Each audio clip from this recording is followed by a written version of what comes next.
पूर्व सेना प्रमुख जनरल नरवणे की जो किताब है उसको लेकर कांग्रेस के नेता राहुल गांधी मोदी सरकार पर आप जानते हैं हमलावर हैं। आज राहुल गांधी ने जनरल नरवणे की किताब का हवाला फिर से दिया। दावा किया प्रधानमंत्री नरेंद्र मोदी ने 2020 के भारत चीन संघर्ष के दौरान तत्कालीन सेना प्रमुख को यह संदेश दिया था कि वो जो उचित समझे वो कर लें। राहुल गांधी ने कहा है कि प्रधानमंत्री यदि लोकसभा में आए तो उन्हें वो पूर्व सेना प्रमुख जनरल नरवणे की ये किताब जो अभी मार्केट में नहीं आई है क्योंकि इस किताब को क्लियरेंस नहीं मिली है डिफेंस मिनिस्ट्री से, वो ये किताब भेंट करेंगे प्रधानमंत्री नरेंद्र मोदी को। ये राहुल गांधी की तरफ से कहा गया है। नरवणे जी की किताब है जी, इसमें उन्होंने पूरा अकाउंट लिखा है जी। राहुल जी किताब दिखा दीजिए। जो लद्दाख का जो अकाउंट था और मुझे कहा गया है और मुझे कहा गया है कि मैं इस बुक को कोट नहीं कर सकता हूं, बट यहाँ पे पूरा लिखा है। यहाँ पे मेन लाइन है जो प्रधानमंत्री ने कही, जो उचित समझो वो करो। राइट। जब chief of army staff general Naravane ने राजनाथ सिंह जी को फोन किया और कहा कि देखिए कैलाश रिज पर चाइनीज टैंक्स आ गए हैं, हमारी टेरिटरी है, कैलाश रिज पर चाइनीज टैंक्स आ गए हैं, हमें क्या करना है। पहले राजनाथ सिंह जी ने उनको रिप्लाई नहीं दिया। उन्होंने जयशंकर जी से पूछा, एनएसए से पूछा, राजनाथ सिंह जी से पूछा, कोई रिप्लाई नहीं आया। बुक ऊपर कर लीजिए। फिर उन्होंने राजनाथ सिंह जी को फोन किया। राजनाथ सिंह जी ने कहा कि मैं टॉप से पूछता हूं। राइट। ऑर्डर था, स्टैंडिंग ऑर्डर था टॉप का कि अगर चाइनीज फोर्सेस अंदर आएंगी तो उन पे बिना हमारे पूछे फायर नहीं करना। जी। नरवणे जी और हमारी जो आर्मी थी, जो सेना थी, वो उन टैंक्स पर फायर करना चाहती थी क्योंकि वो टैंक्स हमारी टेरिटरी में आ गए थे। जी। नरेंद्र मोदी जी ने मैसेज दिया कि देखिए जो उचित समझो वो करो।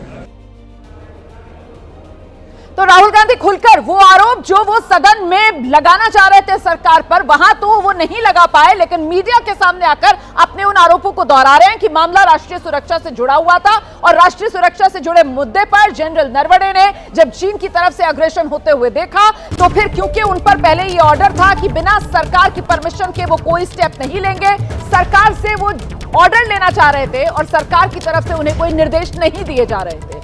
ये कहकर राहुल गांधी सरकार की घेराबंदी करते हुए कि सरकार इन एक्शन मोड में थी, सरकार की तरफ से कोई फैसला नहीं लिया जा रहा था। इस बीच लोकसभा स्पीकर से गृह मंत्री अमित शाह ने मुलाकात की है। कांग्रेस सांसदों के प्रदर्शन को लेकर यह मुलाकात अहम बताई जा रही है। विपक्ष के हंगामे की रणनीति को लेकर अमित शाह की लोकसभा अध्यक्ष से ये मुलाकात। अब इस मुलाकात में क्या बात हुई है पवन गौड़ हमें आगे बताएंगे, लेकिन उससे पहले मैं जरा जल्दी से आपको मोहित राज दुबे के पास लेकर चलूंगी और जानते हैं मोहित से। मोहित, राहुल गांधी आक्रामक हैं। सोमवार से उन्होंने जिस किताब का जिक्र करने की ठानी है वो रोज उसी किताब की बात कर रहे हैं। आज तो सुबह सुबह कह दिया कि साहब प्रधानमंत्री आएंगे सदन में, मैं तो ये किताब उनको भेंट कर दूंगा। सवाल ये, किताब की काट में बीजेपी की तरफ से आज निशिकांत दुबे एक किताब की काट में वो किताबों का ढेर लेकर पहुंच गए, तो मतलब ये किताब वर्सेस किताब की लड़ाई अब सदन में देखने के लिए मिलेगी।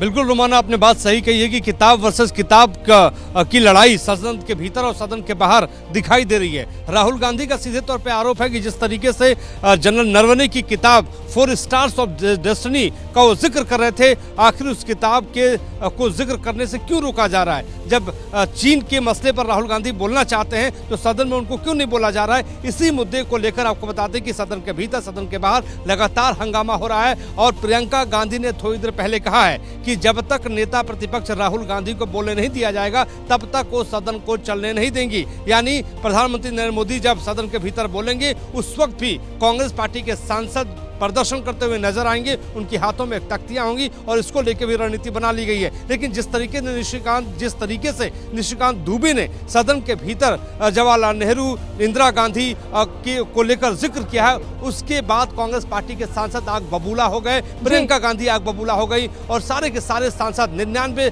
सांसद जो हैं वो स्पीकर के कमरे में गए थे और वहां पे भी उन्होंने सीधे तौर पे स्पीकर को कहा कि आप कार्रवाई निशिकांत दुबे पर कीजिए। 4 बजे तक का निशिकांत के मसले पर 4 बजे तक का टाइम स्पीकर ने कांग्रेस के सांसदों को दिया है। अब देखने वाली बात यही होती है कि स्पीकर क्या इस पूरे मसले पर कार्रवाई करते हैं और कार्रवाई नहीं करते हैं तो कांग्रेस पार्टी की क्या स्ट्रेटजी रहती है। बिल्कुल, आप जिस बात का जिक्र कर रहे हैं ना कि कैसे प्रियंका गांधी जो है वो भी बहुत आक्रामक इस मुद्दे पर नजर आ रही हैं, तो प्रियंका गांधी ने किताब वाले विवाद को लेकर केंद्र सरकार पर हमला बोला है। मोहित जो अभी बता रहे थे, उनकी तरफ से कहा गया कि एक और नेता विपक्ष राहुल गांधी को संसद में किताब से कोट नहीं करने दिया गया। निशिकांत दुबे जो है वो एक नहीं 6 किताबें लेकर बैठ गए, वो सामने से दिखा रहे थे, वो किताबों को कोट कर रहे थे क्योंकि मोदी सरकार दिखाना चाहती है कि संसद में सिर्फ और सिर्फ उन्हीं की चलती है।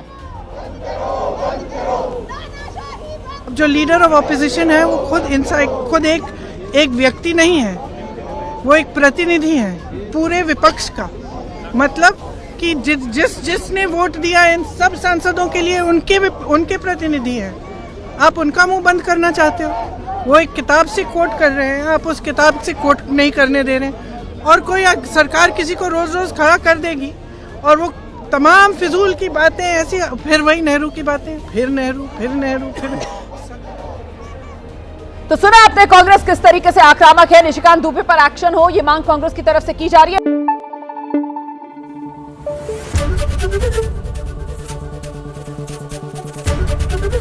एबीपी न्यूज आपको रखे आगे।